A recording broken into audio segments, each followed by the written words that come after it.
alignment. So thank you for your patience. Hi, everyone. I'll give you another minute or two for everyone to join in, and then we'll get started. Thanks so much for joining us.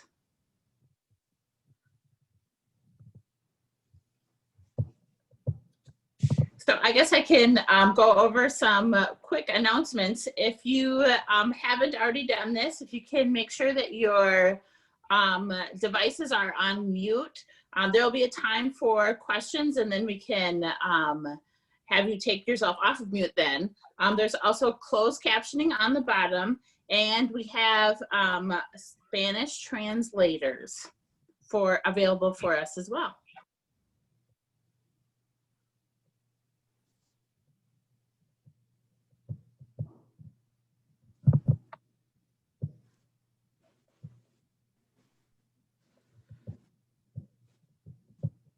All right, I think we can probably get started. Welcome everyone to the Southside Summit Housing Housing Session. Sorry, my name is Kelly Pyatt. I have the pleasure of serving on the PPNA board as well as being on the executive team. I'm very excited to introduce our three panelists today. The first is Chloe Jackson. She's from IX, as well as Vanessa Del Campo, also from IX, and Elianne Farhat is the Executive Director of TakeAction. So I'm going to toss it over to them. They can give you a little bit more information about themselves when they are talking. Welcome.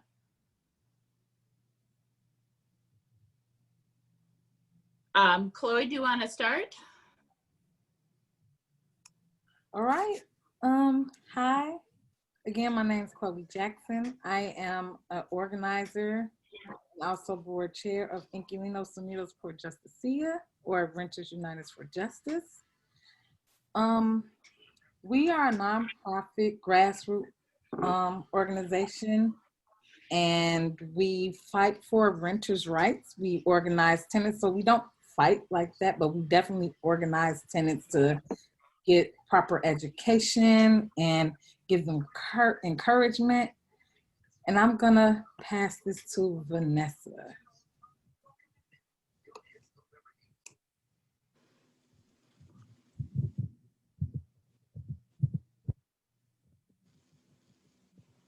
Vanessa, can you hear us?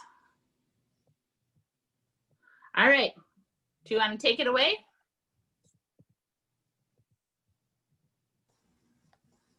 So Kelly, I think, I'm sorry everyone, this is Tabitha. I think that we were just getting a note from one of our interpreters that we're going to need to shift gears from what we were originally planning. So if I can go ahead and have Kimberly Grace, this is a note to you, pull her channel into the common space, pull Vanessa's channel into the common space, and then we will take our time with the interpretation between Kimberly and Vanessa. Que vamos a estar en el espacio común y vamos a tomar el tiempo con usted y conmigo, porque tengo que escuchar a cada quien, pero fue de una persona a otra persona tan rápido que no escuché lo que estaban diciendo y no me dieron tiempo de responder. Lo siento.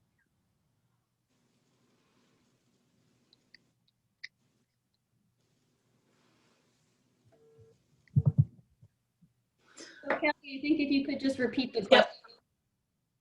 Yep. We were just having folks introduce themselves. So Vanessa, if you want to give a quick introduction of yourself, that would be great. Entonces, si quiere presentarse, estaban todos presentándose.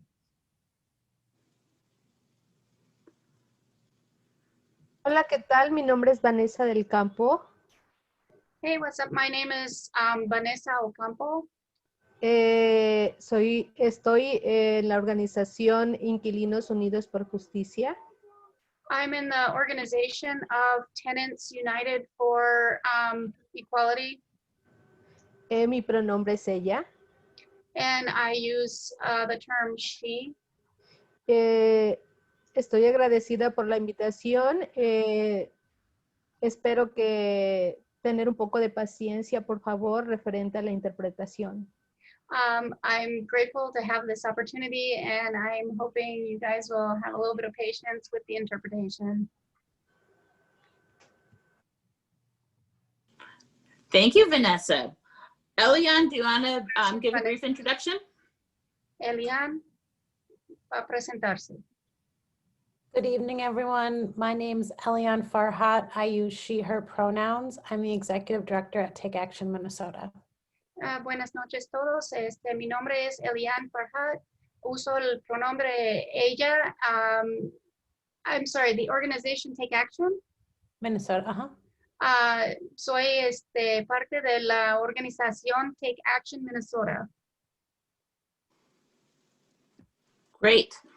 I'm wondering if all three of you can describe how your role supports your group's work and highlight an example of your group driving equity.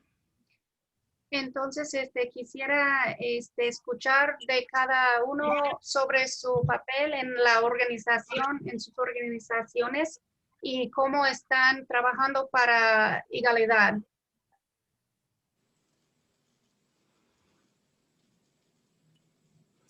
Chloe, would you like to go first?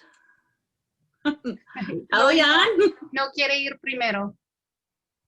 I'm so sorry. I'm not prepared for this question. Repeat the question for me again. No problem.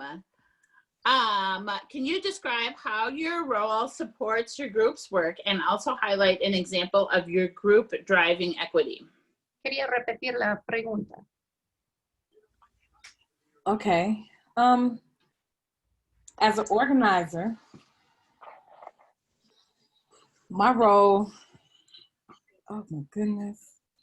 My role is very important to the work that we do because I am, oh Jesus. I get more, I interact more with the people, with the base of the people. So that means like doing a lot of door knocking and stuff like that. And this role is important because it lets people tell their narrative or tell their story on why equity is important. Entonces, mi papel en la organización es importante. Mi trabajo es interacción con la gente, con el base, que son los clientes, tocar puertas y escuchar las historias de la gente. Y por eso el trabajo que hago es muy importante.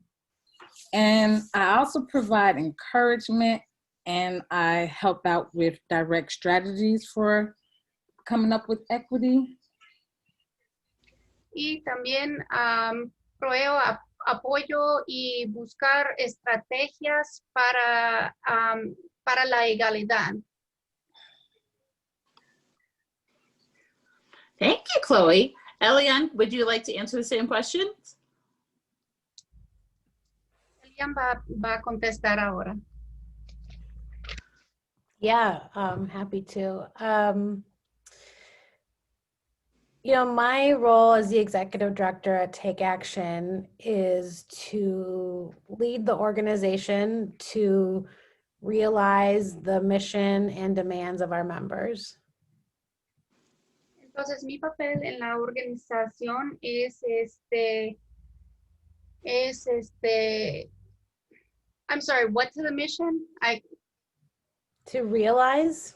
Es realizar nuestra misión y realize the mission, and I'm sorry. It's Of our members. de los miembros.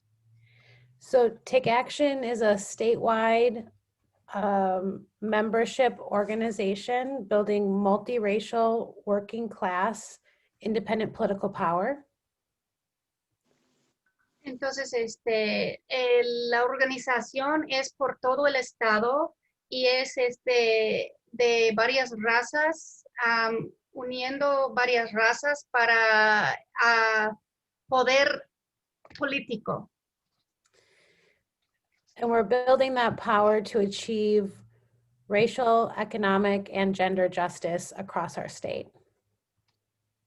Entonces, la misión es construir justicia de las razas, géneros y gender and Economic. y poder económico. And so we use that people power to win things at the ballot box, in policy-making places like City Hall, and with corporations. Entonces, usamos estos métodos para ganar poder o ganar junto a los boletos, que es la votación, las pólizas y al nivel de la ciudad y en las corporaciones.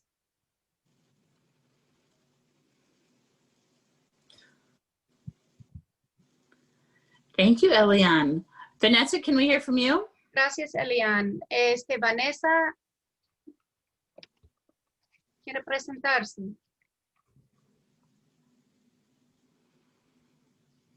Kimberly and Kelly, I'm sorry to interrupt one more time. We have another IX partner who is going to attempt to do the translation for Vanessa through the channel. So we're going to suspend this particular approach for a moment to see if we can get it to work for everyone. Again, thank you all for your patience. We're going to make sure that we get through this. We definitely want to hear what Vanessa has to contribute. Just other one reminder for all of the panelists, although Kelly began asking questions, certainly there's the presentation part where you just want to simply describe your work. We can start from this point now with those presentations or those overall updates for related to housing justice. So if everyone just want to do a quick head nod, if that makes sense. Jennifer, I think that you're all plugged into Vanessa. Yes, thumbs up. Excellent.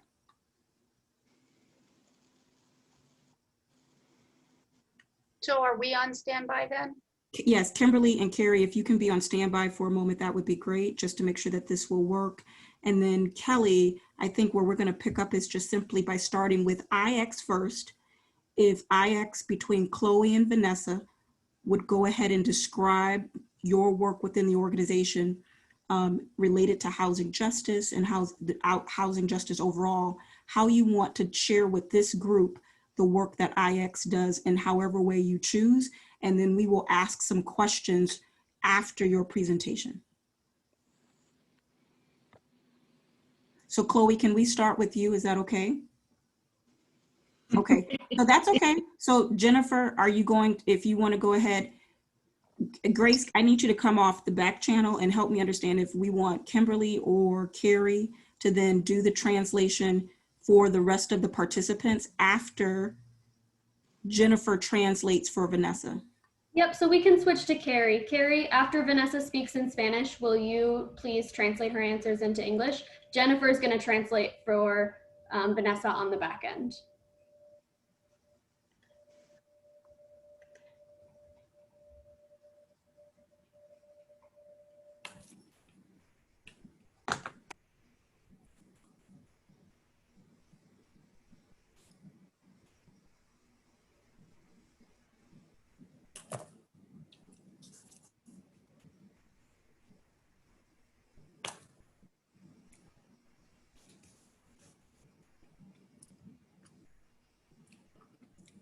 Would it be helpful for me to start us off? Yeah, Elianne, if you want to go ahead and do that, that would be great. And do Absolutely. you? Okay, thanks a lot. Yeah. You know, in this time of COVID, we are figuring out how to connect in many different ways. And so I used to have very little patience for technology malfunctions, and now I have infinite. So I am channeling that, and I hope you all are as well, as we all figure this out. And just very grateful to the organizers for making sure this was an inclusive space and totally worth the time. So really grateful to be here. So again, my name's Elianne Farhat. I'm the executive director at TakeAction Minnesota. I use she, her pronouns. And I come into this space holding a bunch of different experiences and hats. I'm born and raised in Minneapolis, although I'm a Northeaster. I have love for the South Side. I went to South High School, but I am definitely not a South Sider, just to be clear. But when I was growing up in Northeast, the daughter of a single mother, the way that my mom kept a roof over our heads was with housing assistance from our state. I'm also the daughter of immigrants who bought a house in the suburbs, you know, striving for that American dream. And that house was stolen away from us by a predatory loan from Wells Fargo and was foreclosed on during the housing crisis in 2008. And a daughter who helped her parents pay their rent and get through really tough times that would have left them homeless if we weren't able to do that. And I'm the executive director of a membership organization, like I said earlier, that's led by people who deeply care about housing justice, who see the crisis around housing in our communities every single day, and are showing up in lots of different ways to advance it, both themselves as members of our organization and pushing our organization to partner with organizations like IX. So really proud and happy to be here. I wanted to bring one of our members' story into this space. And so I am going to do a little bit more technology attempts and try to share my screen so you can hear a video of Sierra, one of our members, speaking at a press conference telling her story around housing.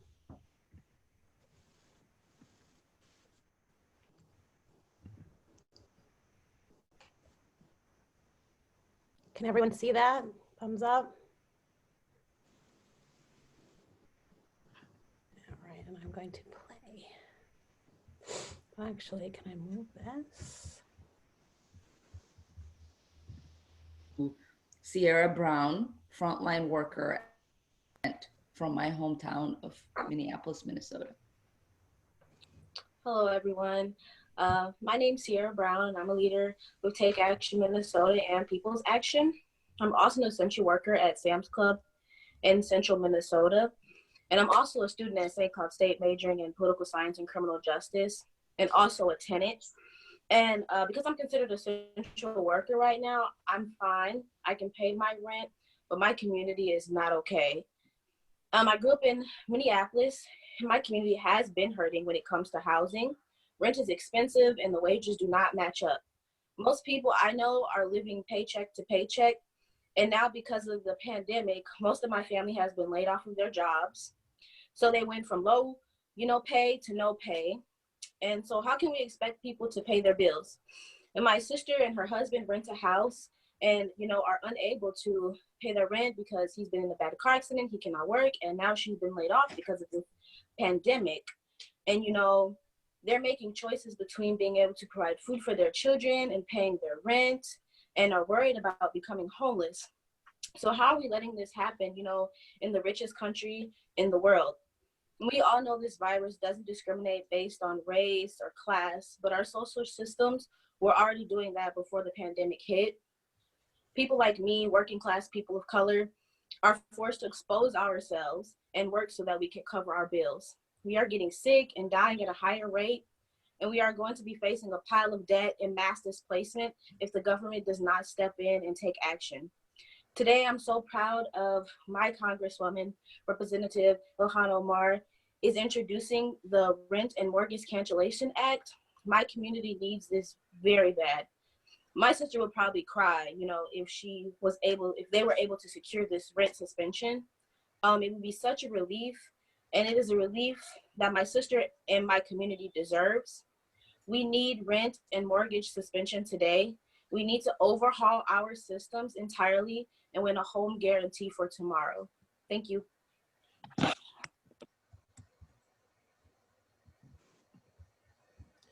All right, so I'm going to stop the share. So I just wanted you all to hear directly from one of the people who I follow, Sierra, in this space. And so like Sierra said, we We do a lot of work with different partner organizations, and our members across the state are showing up in their communities locally, in Duluth, in St. Cloud, in St. Paul, and Minneapolis, because we know the system is rigged. And we know that rich corporations and the wealthy few are making tons of money off of our pain, off of kicking us out of our homes, and off of hurting our lives. And so I'll close before passing on to my comrades on this panel, just sort of sharing the two ways that at Take Action, we really think about showing up for housing justice. So first, we're really proud to follow the leadership of other organizations like Inquilinxs and ACER and the Alliance locally, who have been really leading the way around housing justice. And so that looks like joining in on the campaigns that they're leading, supporting the housing cooperative movement, supporting the rent and eviction moratorium, supporting Congresswoman Ilhan Omar with her advancing the homes guarantee, really doing our part to use the political power that we've been building to show up in solidarity with our partners and for our members like Sierra across the state. And then the second way, which is a little bit like less connected exactly to housing, is around building a powerful people's movement in our state. One that can deliver on so many different things that our communities need. Because we know we need housing, but we need good jobs, we need universal health care, we need to stop funding police and start funding our communities. We need so much. To keep us full and healthy and whole and set us up to live joyful lives. And so part of our work around housing is understanding it in the bigger context of building independent political power, and using that independent political power to advance progressive issues and to support electing and governing with people who share our values.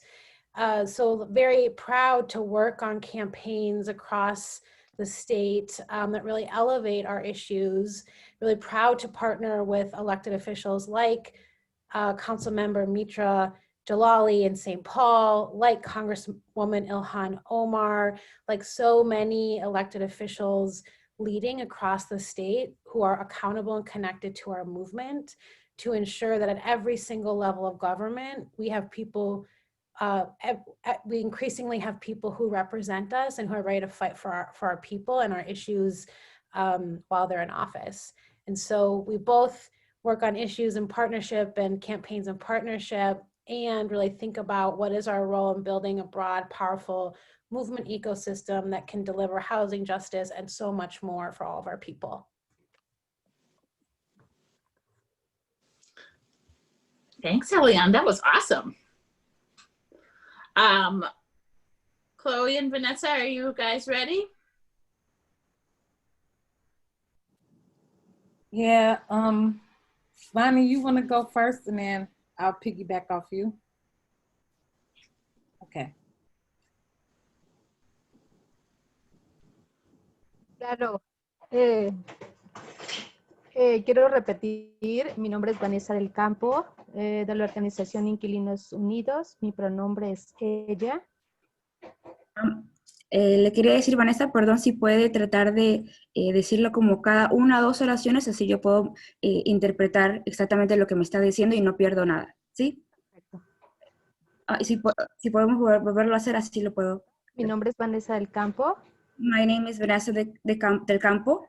La organización Inquilinos Unidos por Justicia. The organization Tenants Together for Justice. Mi pronombre es ella. My pronoun is her. Sí. Quiero hacer un cuestionamiento del por qué es fundamental.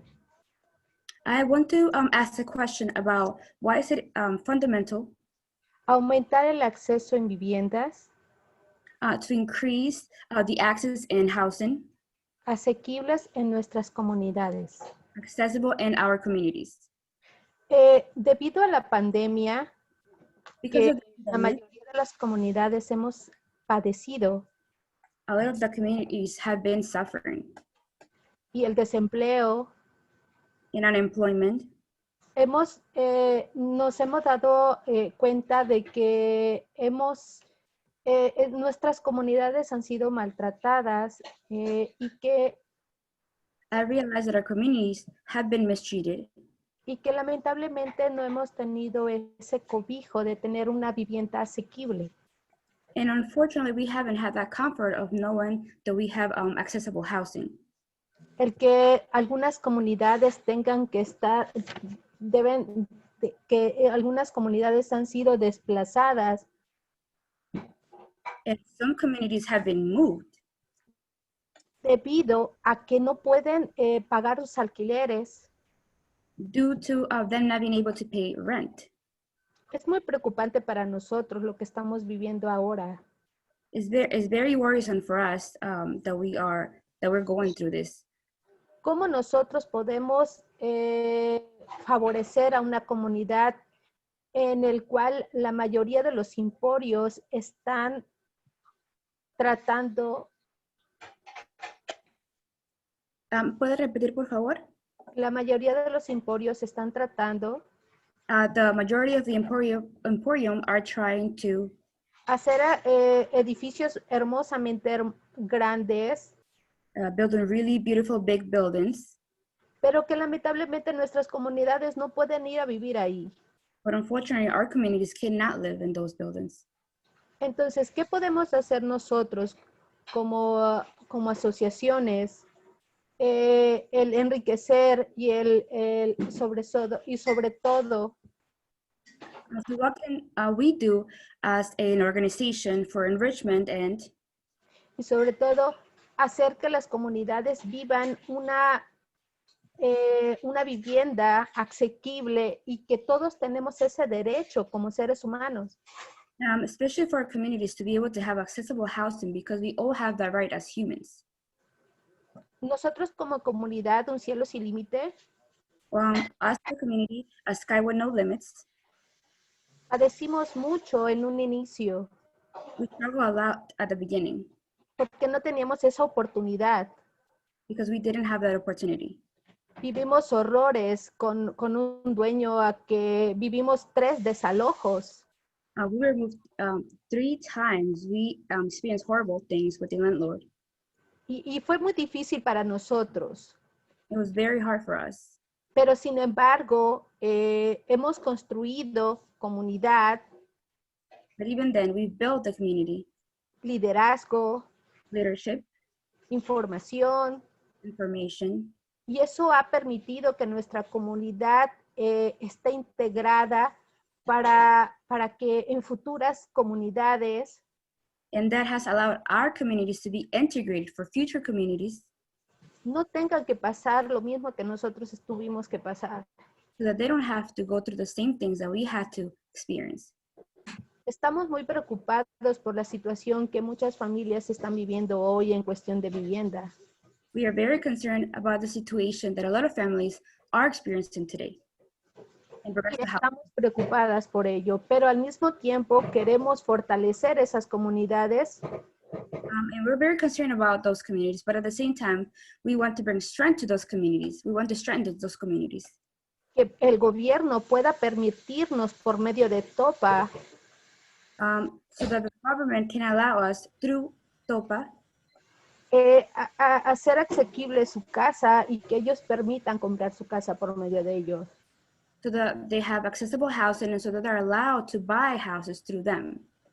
Creo que es una de las opciones que podemos como comunidad darle a las siguientes comunidades que están mal informadas o que de alguna forma no tengan los recursos necesarios. I think as a community, that's something that we can give to future generations that don't have this information, that don't have this access or the resources.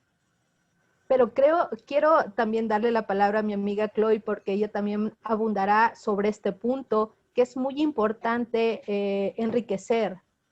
But I want to pass this on to Chloe because I think she has a lot to say in regards to enrichment, and she will have an input in regards to that.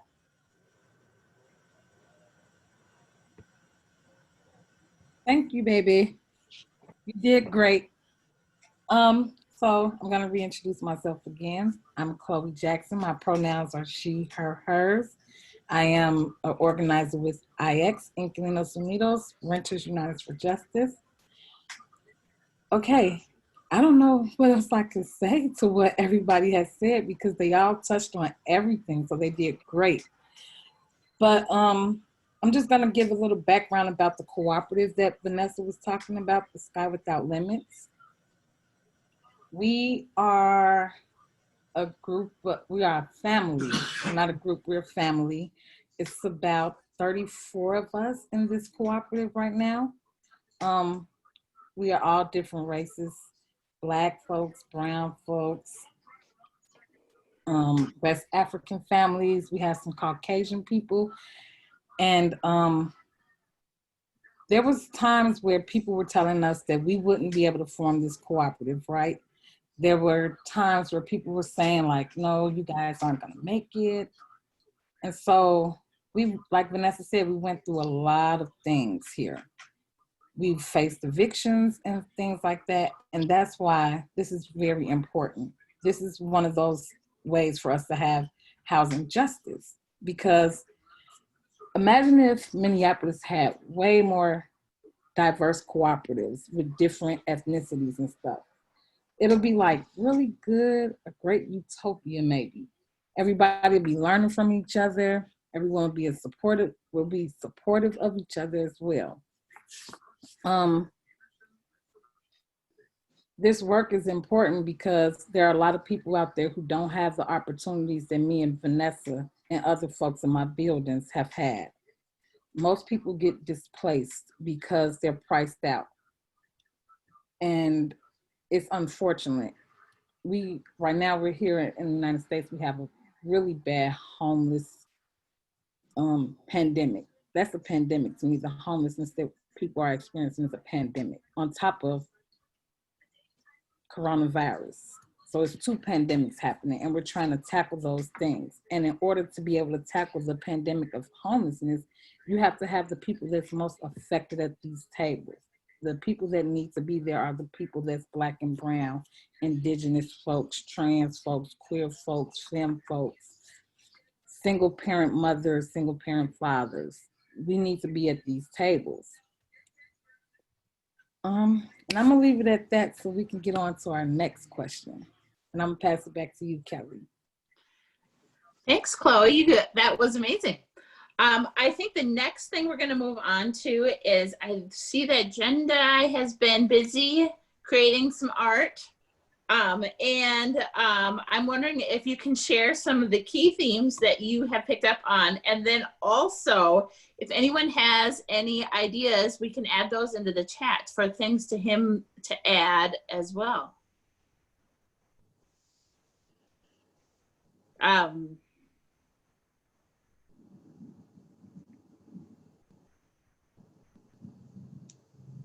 Chloe, that looks great. Jendai, can you take yourself off of mute? Yes. Thank you. Yes, I'm sure that would help. Yeah. So yeah, I was just saying I was starting out with your title. I wish I had a better light in here. Title. Let's see. This is really just a sketch note version. Housing, Chloe and her role, what she focuses on, how she's driving change. And then Elianne, I think that's beautiful. Her profile, I think she shared. And then Vanessa as well. So I know as we go along, we'll have a little bit more details that I'll break up in different pages for you guys. Amazing. Thank you. I have a few more questions to ask, and I'm going to ask the panelists to answer these questions. And if anyone has any follow-up questions, you can throw those into the chat. So the first one, we'll start with you, Elianne, is Why is increasing access to affordable housing critical in our community? Great question. I want to pick up what Chloe said, which was, we are I'm going to paraphrase it, we are experiencing overlapping peaking crises, housing, the pandemic. I would add, which I'm sure, I've shared some spaces with Chloe, and I would bet she would agree with these, although I won't speak for economic injustice, racial injustice, climate change, all these things are peaking around us, and they impact and affect each other. And so we can't solve one without solving the others. And if we believe, like I heard both Chloe and Vanessa say, is that people who are directly impacted have to be at the center of solving these crises, people need a home base to struggle and build from. And so if we really want to build a world where we can all thrive, where we can all live with joy, where we can build the communities that we know that our people deserve and have a right to, like, people need a place to call home that is safe and stable and like full of life and possibility. And so I just think it's like so central as we're thinking about what our path forward looks like, to really focus on that piece of home, and building that home in a really powerful way. And then the other thing I want to really quickly touch on too, which I think is so amazing about the way the Inquilinxs is organizing and building, is through a cooperative structure, which, so much of our housing apparatus, I am not a housing expert, but, we used to have, HUD and public housing used to be something that was publicly controlled. That means us, we controlled it. We maybe didn't have all the office, all the jobs inside the administrations that made the decisions, but we elected people who made the decisions about where our money went, how that money was spent, and what it built and how it built it.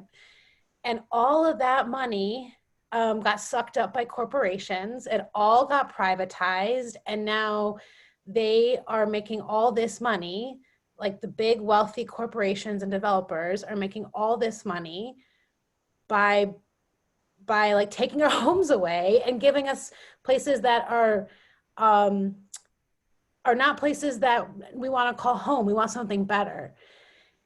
And so there's just also something so incredibly powerful about the way we solve the crisis being a way to model the world we want to live in. And that's what one of the things that makes me so excited about the cooperative housing infrastructure that Inquilinxs is really leading on locally, because it shows like actually people can come together and own and build and control the housing that we're living in, and do it in deep community with deep democracy that represents the world we want to live in and the way we want our government to operate. That is just like so deeply exciting. And so not only does it model, not only are we like, we got to give everybody a home to move forward from, but our homes can also actually model the type of democracy we want to live in, that we urgently need to show a different way forward for, that I think is just like very inspiring and exciting. I'm sorry to interrupt. What was that that you said was a good model for the democracy, for the housing democracy? Housing co-ops. The Sky Without Limit Co-op is a great example. Mm-hmm. Vanessa or Chloe, do you have anything you want to add to that question?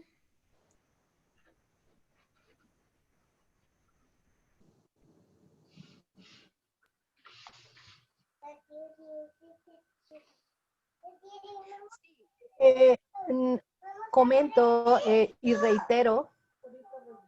I just want to add and repeat again. La importancia que tienen nuestras comunidades. The importance that our communities have. el empoderamiento que debemos de darle en la toma de decisiones. The empowerment that we should give them when it comes to making decisions. Es como nosotros queremos vivir, no como las personas apoderadas quieren decidir cómo vivir. It's like how we should live, not like the powerful people should decide how to live. Y es por eso que nuestra comunidad Un Cielo Sin Límite va caminando empoderadamente a un cambio significativo para las siguientes generaciones. And that is why our organization, Sky Without Limits, walks with empowerment, a significant empowerment for the next generations.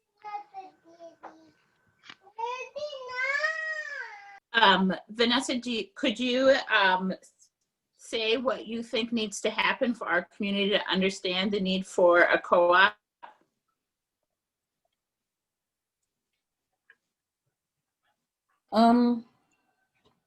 Vanessa, if you want me to take it on. Or Chloe too.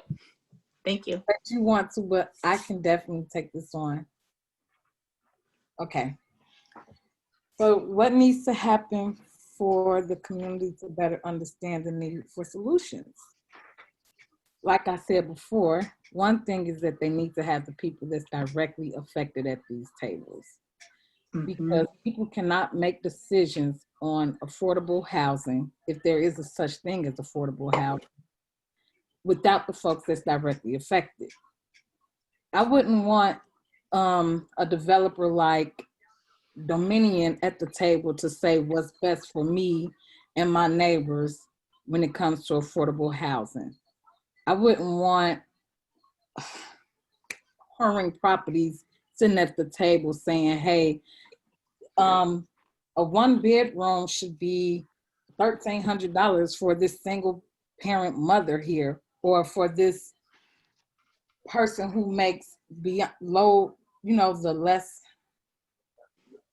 than what the area median income is, And so that would mean it's going to take a lot to have these people that are affected at the table. It's going to take a lot of encouragement from us to say, hey, you have a voice, your voice needs to be heard. It's going to take a lot of support from the community saying, we got your back. Going to those meetings, if it means going to court, if they have court cases when it comes to evictions and stuff like that to stop the displacement of people, we as a community need to be there. Because we don't want to see the community constantly changing. The renters are the community. The renters are a big portion of the community. Black and brown folks, we are a big portion of the community. I'll pass it back to you, Kelly. Elianne, do you have anything to add to that?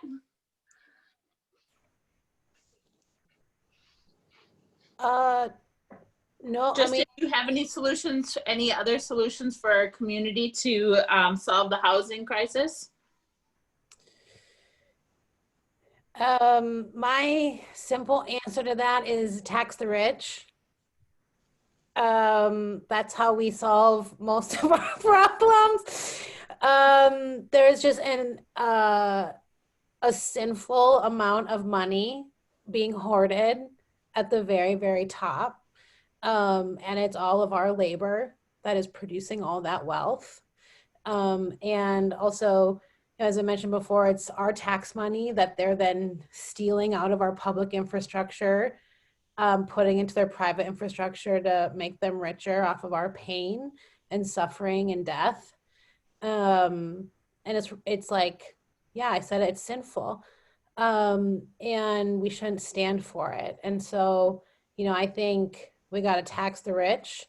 They got to pay their fair share. And then we need to put that money into publicly accountable democratic systems that build housing and fully fund our public schools and pass universal health care and universal family care and all the things that we have a total birthright to as people living on this planet.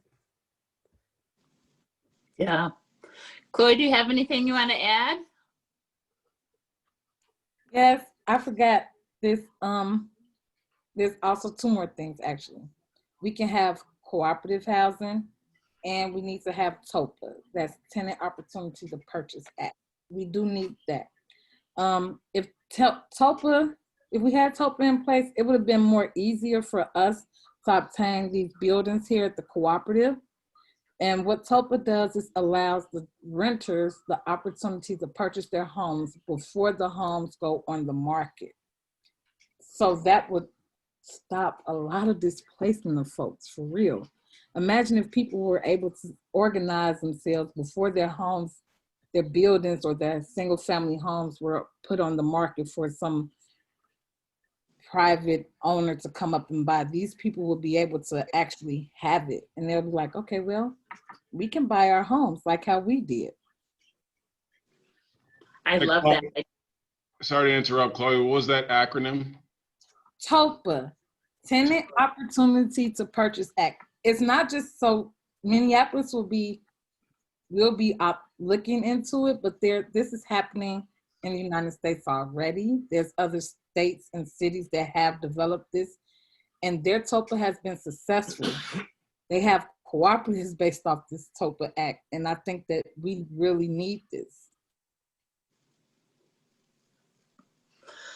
How, as a community member, how can we get involved?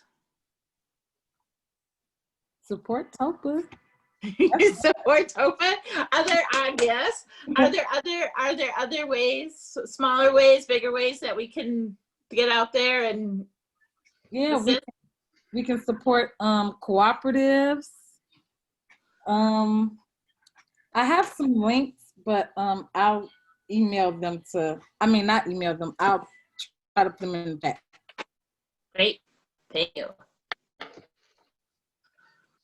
Elianne, do you have some ideas on how we can, as a community, get more involved? Yeah, so I feel like one of my themes for this panel is always like, you ask a specific housing question and I zoom out to something a little bit bigger, but so to keep the trend, you know, I believe that so much about how we're going to solve this housing crisis is by investing in organizations that are leading the way on solving this crisis. And I believe that's true broadly. And so if you're not already part of an organization that is working to build people power, to make real the world you want to live in, find that organization, become a member, volunteer your time, your talent, your treasure, because organizations are just so critical for winning anything and for actually building the democracy we need to deliver for our communities. And so like Inquilinxs is a great organization to either join or support. Acer, the Alliance, they can direct you to others probably that I don't know. It's just so important. I'd say the other thing, you know, we TakeAction Minnesota is part of a national network and a national organization called People's Action. And People's Action has really been leading nationally a campaign called a Homes Guarantee. And I believe I can find the website. I'll try to drop it in the chat. And so they're working to move a federal bill. You saw Sierra's remarks were from Congresswoman Omar's press conference where she was rolling it out, working on a federal bill to move reforms at the federal level. But you'll also see they have a pledge that local elected officials can sign on to take. And there's not that many in Minnesota, but I would say it's only because they weren't asked, not because they said no, you know, so don't read into who's on it or not on it. But that could be a good place to check out for some resources. And you know, the other thing I would say is we are, you know, next year, there'll be a lot of municipal elections, and it's going to be really important that we elevate housing solutions in Minneapolis and St. Paul and Duluth and St. Cloud and across the state at the local level. And we're going to go into a legislative session. The Minnesota legislature will reconvene. And, you know, we need real solutions around housing at the state level too. And so I think there'll be a lot of opportunities, both via local elections as well as the state legislative session to move things in Minnesota as well. Thank you. Vanessa, do you have any ideas? Any more ideas?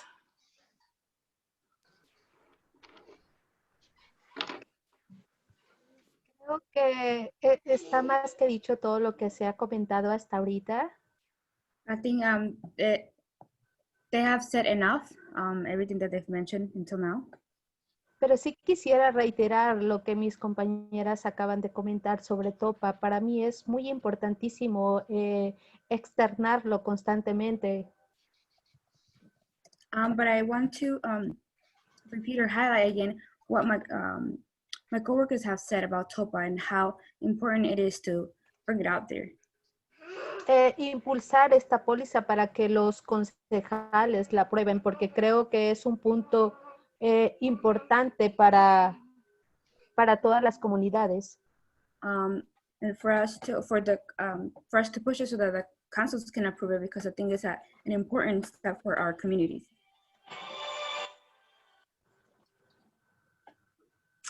Thank you, Vanessa. Jendai, can we get an update on your art while we're getting some more questions from the chat? If you have any questions, let us put them in the chat and we'll put them up here. I'll say them. Yeah, so right now I just have basically some sketch notes, and then when we get to this is pretty interesting. So when we get to a drier spot, I'll start adding some of the graphics that I'm hearing right now. There's still some pieces that I'm putting in there on other pages, but I think I'm actually going to switch to my dry erase board back there so I can do some larger work. Great. A question from Carol. What role can neighborhood associations play in supporting housing justice? What are they not doing now that they could be doing to support this work?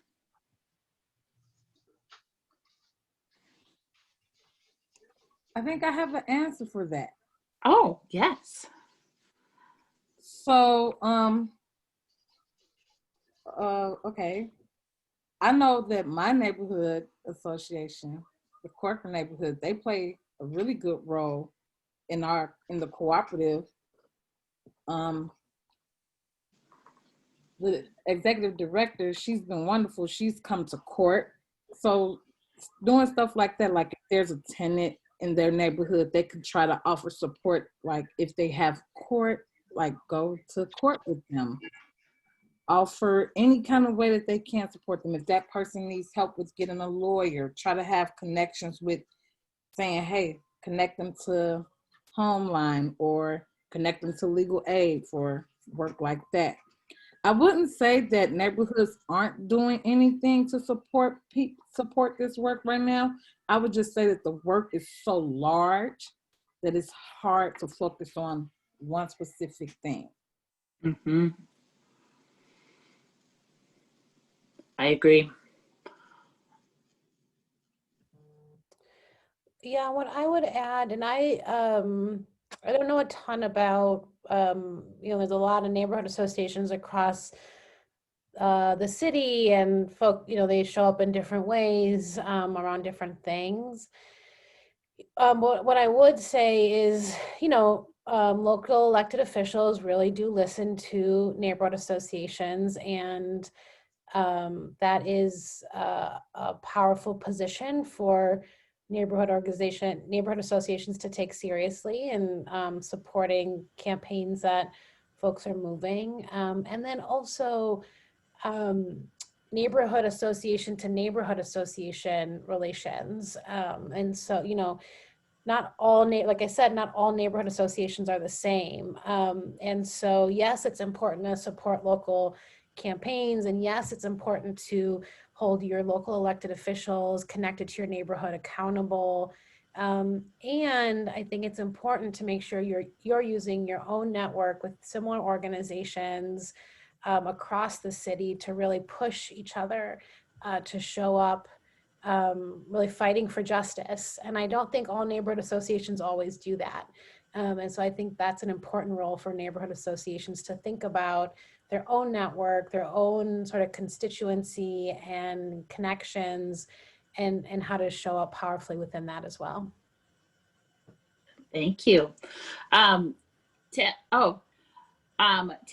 if you are on, if you could pop up and talk about the renter help that PPNA is offering, that would be great. I think this is a good time to talk about that. Also, well, of course, my boss, board member. You know, really quickly, shout out to every organization who has ever been a part of the Minneapolis Renters Coalition or is a part of other coalitions, providing direct support to renters, cost burden renters specifically. PPNA currently just has the privilege and the honor of administering a program that was started out of the Minneapolis Renters Coalition's work. Truly, at one point, IX was really leading that charge, Corcoran Neighborhood Organization, Homeline, and so many others. And apologies if I don't name you, but it's not because I don't see you. It's one of those things where we had some resources through a grant that Corcoran Neighborhood Organization received, and we helped to establish through the coalition a pool of resources to provide as best as we could in a very low barrier way, some support through what we hope is a simple application to persons who are cost burden renters. Last year when it started, we were able to provide $500 a month, I think, to 3 or 6, I forget that exactly number, but persons who applied.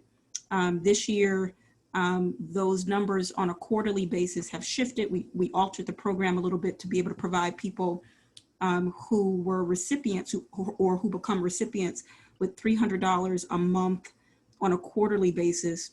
And this current quarter we're in, I think we're currently providing support to 28 persons who have applied. And so we definitely appreciate that. We also received a contract with the city of Minneapolis for 2021, where we will be able to provide $900 of monetary support up to, I think, about 76 people on a monthly basis that will receive that support quarterly for the year. And that contract is about $300,000. And that's really not look at PPNA, that's look at what we're going to be able to contribute to people who need it most. We are truly just a vessel. We are just truly passing it along in a small way that we can. So this is just an opportunity, a public service announcement. If you know people, please let them know that these resources will be available for them to access or to apply to. And we will continue to look for other resources in that vein to provide.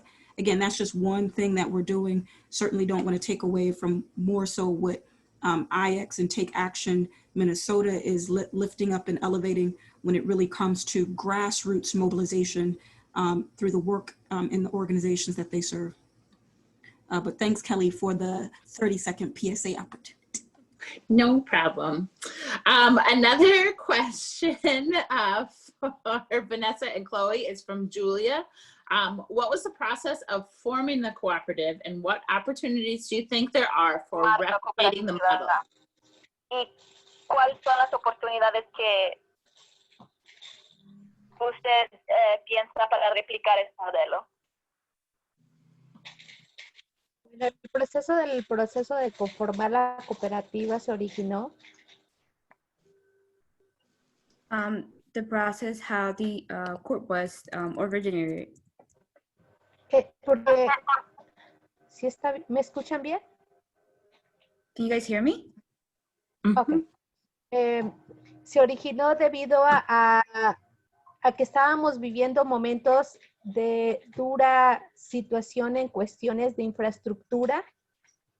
And how it started was due to the hardship that we were going through in regards to infrastructure. Desalojo. Eviction.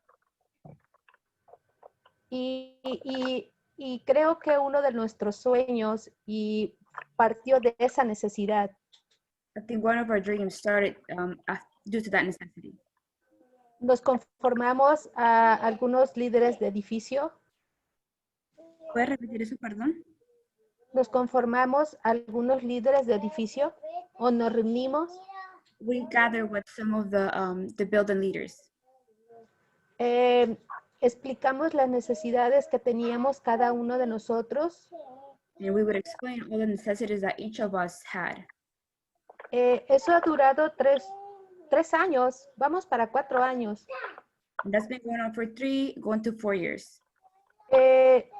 Viendo las necesidades de cada uno de nosotros y el compromiso que teníamos, el querer poder comprar los edificios. Going over each of our necessities and the compromise that we had, wanting to buy the buildings. Fue un proceso muy difícil. It was a really hard process. Porque no nos querían vender los edificios. They didn't want to sell the buildings to us. Fue un momento de estrés, angustia, de desesperación, porque también teníamos un proceso de desalojo con Chloe. It was a stressful, a desperate moment of because along with that, me and Chloe were going through an eviction process. Cuando llegó la compra de los edificios, fue uno de los momentos más placenteros que hemos tenido nosotros como comunidad. When we had the moment to buy the building, it was one of the best moments that we had as a community. Y teniendo en cuenta de que todas esas reuniones de que cada miércoles o cada martes teníamos, and also knowing that all those gatherings that we had on every Wednesday or Tuesdays hizo fruto a todo el trabajo de esfuerzo que tuvo la comunidad. It was due to the efforts and the hard work that the community had. Pero quiero comentar algo muy importante. And I want to add something very important. Para mí, creo que el acercamiento que tuvo la asociación a mi persona. And to me, I think that the closeness that the association had towards me, con una tocada de puerta, with a knock on the door, fue el crecimiento de que toda nuestra comunidad se uniera de esas necesidades, el involucramiento que tiene persona a persona. It was the root for the community to come together. It was. ¿Puede repetir la segunda parte, perdón? De entrar en persona. It was from person to person. Y sobre todo entrar en empatía con la necesidad que tenía cada uno de nosotros como individuo. Especially having empathy for the necessity that each individual had. Es ahora lo que es la cooperativa Un Cielo Sin Límites. That is what it's now, the cooperative Sky Without Limits. No desfallecer a pesar de las miles y miles situaciones que tuviésemos por parte del dueño. To not give up, even though we had so many situations because of the landlord. Y también el involucramiento de las personas del barrio que tuvieron hacia nosotros fue genial. Y fue el proceso que ahora nosotros con orgullo podemos decir. And also the involvement of the neighborhood that had towards that. It's something that we can be proud to say. That's what got us there. Yeah. Thanks, Vanessa. To piggyback off what Vanessa was saying, like she said, the process was really, really hard. There were a lot of meetings of us all coming together, like she said, us sitting in circles, having these, what we call asambleas. And these are where people just come together to talk about their visions. They talk about the struggles. Like she said, there was court, there was evictions. There were us having meetings with our previous owner, because I'm not going to call him a landlord anymore. I'm going to call him the previous owner. We would go to his house. We would go to his church. It was a lot of risk. That's what it really is. That's what it was, a lot of risk.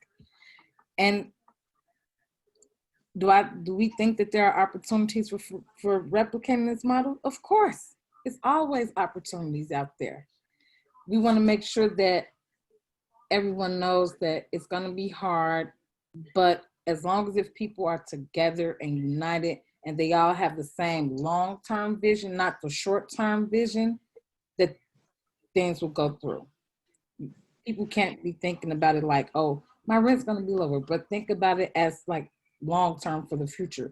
This is a way to keep homes affordable for future people. This is a way to stop the displacement of people. That's my answer for that. Thanks, Chloe. Mm-hmm. The next question is from Alice. She asks, how are you combating redlining in Minnesota? And is there an organization that advocates for landlords to change their renting requirements for people to afford housing? Or is it just policy and state level that they are advocating for?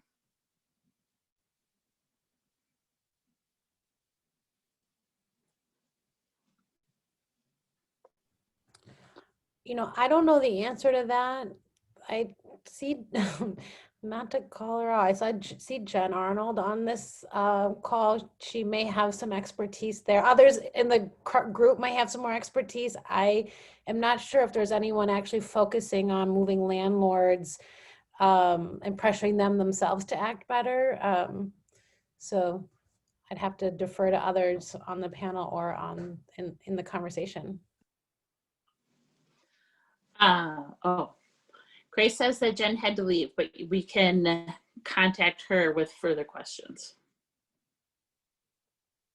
I can try to give this a little knock, just a little bit. As far as combating redlining in Minnesota, that's a process. That's something that's going to have to take the efforts of everybody, because that's something that has been happening since before I was born, before my grandma was born. It's already a system that's in place. It's going to take all of us to destroy that system. Is there an organization that advocates for landlords to change their rental requirements? I think it's a lot of organizations out there. Homeline, I want to say, TakeAction, even us, because we're doing the work right now, right? Even if that's us trying to work with state officials and city officials to change what their policies are, such as advocating for TOPA, such as saying, hey, you need more requirements for these landlords with these rentals licenses. You know, so we're doing it. I think it's everybody, even the neighborhood associations, we're all doing this together. So that's like a huge, broad question that needs to be broken down into pieces. Mm-hmm. The next question comes from, I'm gonna apologize for saying this wrong, Vinicius. For those whose communities have experienced recent development, what external groups, if any, city, government agency, private contractor, nonprofit, etc., reached out to address those community priorities?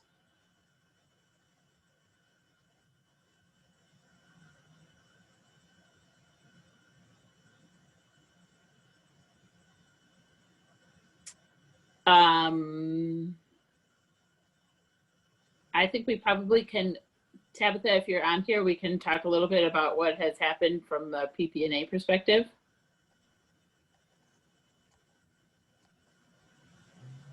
Hi, Tabitha.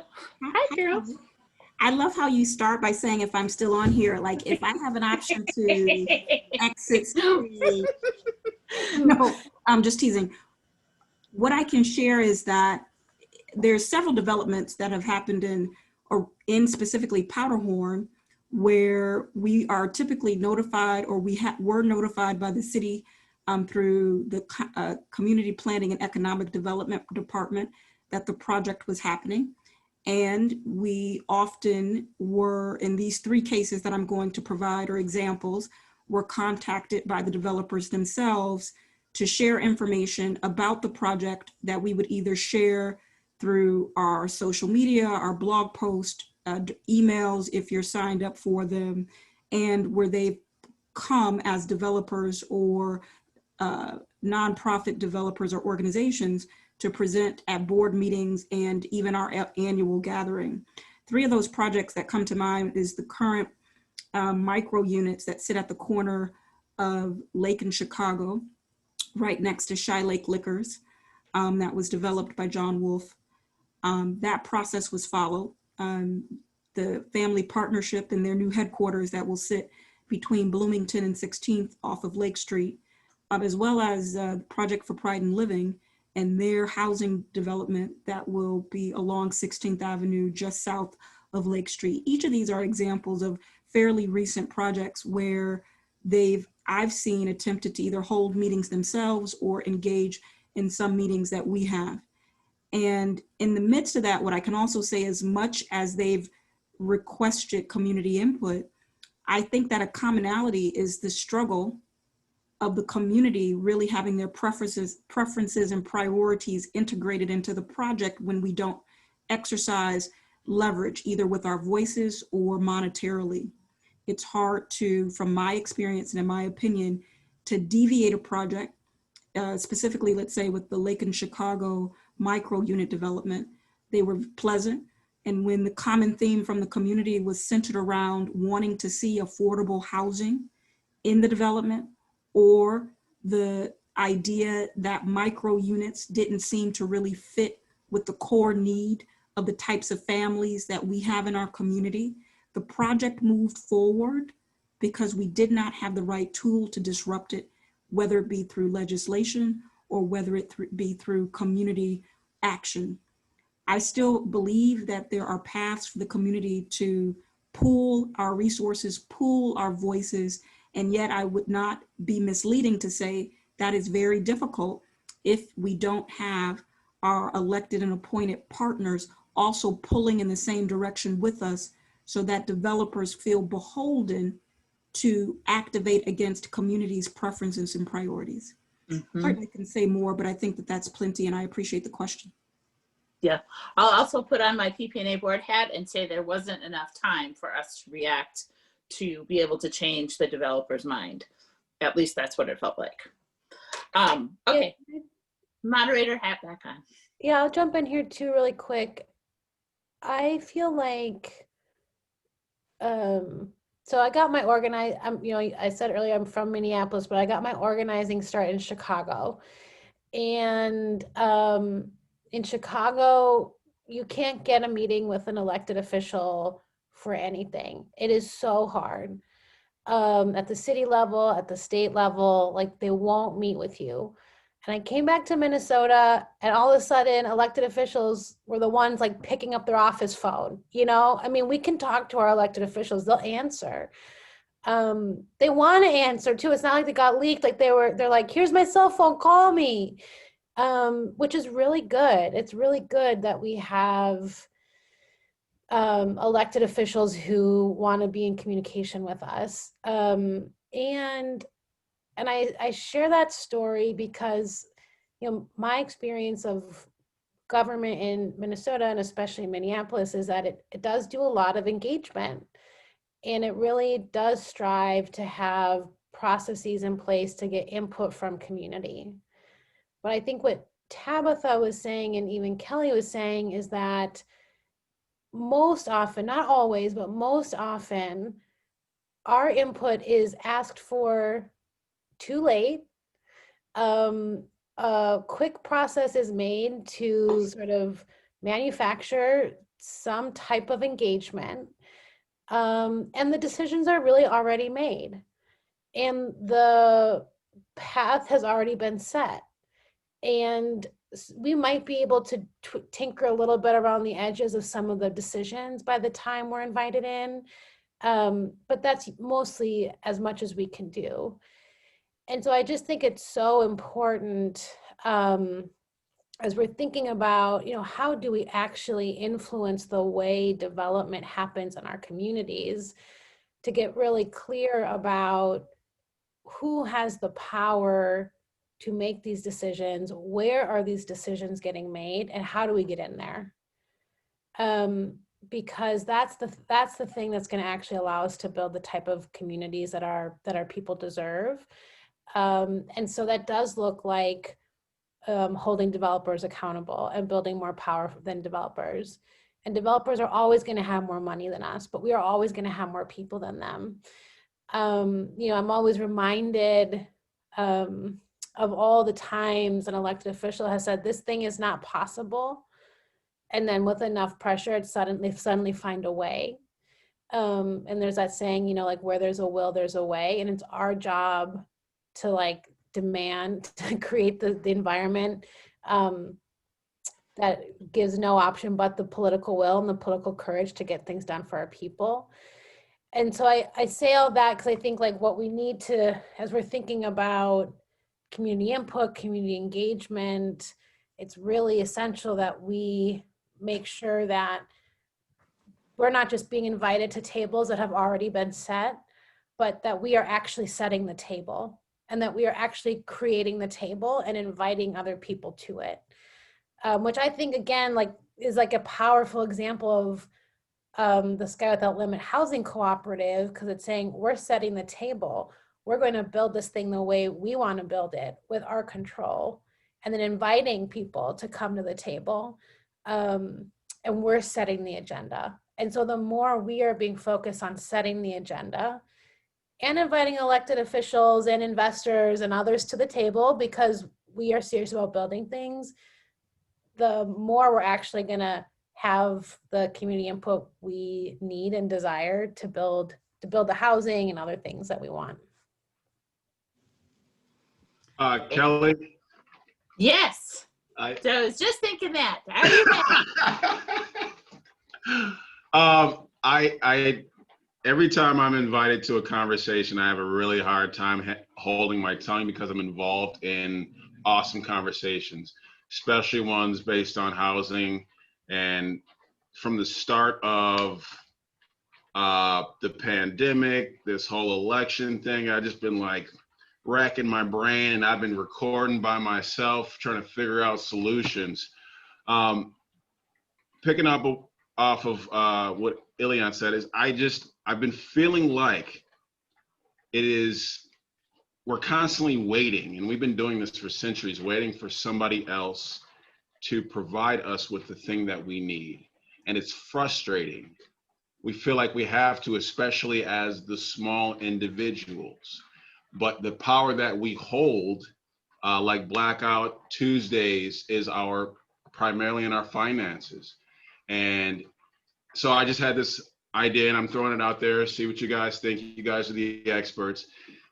The amount of Black and Brown and Native American people that exist in this country probably can afford $1.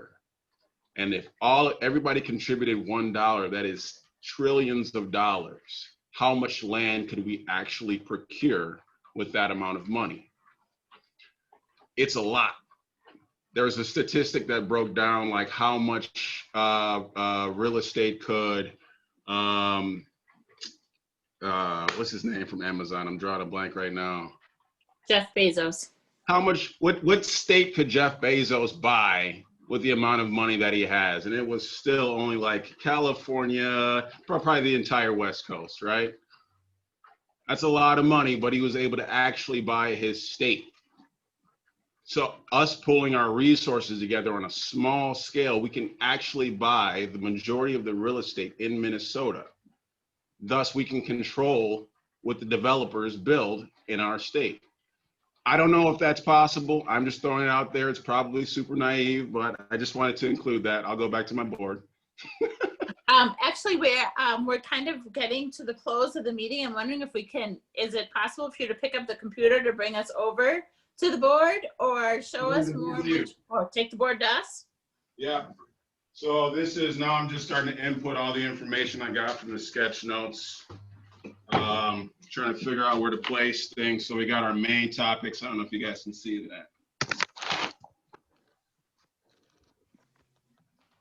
Drop it a little lower. Yeah, that's great. I got our main topics. The key is cooperation. TOPA, that's the star of the show. You've got some other topics here that you guys talked about, taxing the rich, and pulling it into a fund. People first, people are affected. These are some of the keys. Hopefully you can see that. And then redlining at the bottom. Hopefully you guys will have some information on that I can include, because I think that's extremely important. And then I'll keep on inputting the information. That's amazing. Can you tell us where we might be able to see this? Kelly, can I jump in so we don't put Jendai on the spot? So one, we definitely are giving all of our artists until the end of next week to finalize all of their renderings of how they've interpreted what they've heard. And we're at 5:30, and I'm certain we could go longer, but we actually have another session at 6 o'clock related to educational justice. And so what I want to do is a couple of things. First and foremost, mad shout out to Kelly Pyatt, Rockstar, one of our Rockstar board members. We are so grateful for you saying yes to do this tonight. We know it's never easy to jump in and to moderate large discussions. So I so deeply appreciate you. I want to immediately go over to all of those who helped with translation tonight, formally and informally. And I so love this community that you guys stuck with us. No shade, nobody dropped off as we worked out the kinks. This was our first time doing that. We're so grateful we did, because Vanessa's voice into this conversation was truly enriching and a blessing. I'm confident. So in that regard, we want to give a shout out to everyone at IX. We certainly see staff on the call and our panelists, Vanessa and Chloe. You did such a marvelous job. Elianne, thank you so much for all the wisdom that you shared and imparted. We are grateful to be connected with so many amazing people doing amazing work, and who I think really left most of us and all of us, hopefully, with at least one nugget: why we will not be bent, why we will not be bowed by crisis, by elections, by pandemic. We are grateful for everyone who took the time to join us tonight. If you so desire, we have another 5 of these to go. We got tonight's education justice session at 6. On Wednesday, we will cover equitable development and environmental justice. And on Friday, we're going to wrap up strong with livability and safety and self-care and wellness in the 6 o'clock spot. So definitely pop back over to Southside Summit MPLS.org and get up to speed on everything else that's you have our gated and down gratitude for being with us tonight. And as I wrap up, I would be remiss if I did not thank our sponsor, the Graves Foundation, who sits right over in the Midtown Phillips community, who said yes to this vision that we brought to them last year in 2019 and allowed us to change the vision as the pandemic changed our reality. And so we know that they're doing amazing work in the housing space, and certainly this housing space for young folks. And so you should learn about who they are, because they're certainly trying to walk along many of the community organizations in your backyard. Again, thank you for spending tonight with us. We're going to go ahead and let you go and end this session. We might see some of you back here at 6 o'clock, and if we do, we won't be sad about it. We appreciate you, we see you, and there's a lot of work that we will drive together forward. Thank you, everyone, for coming. Thank you, Tabitha.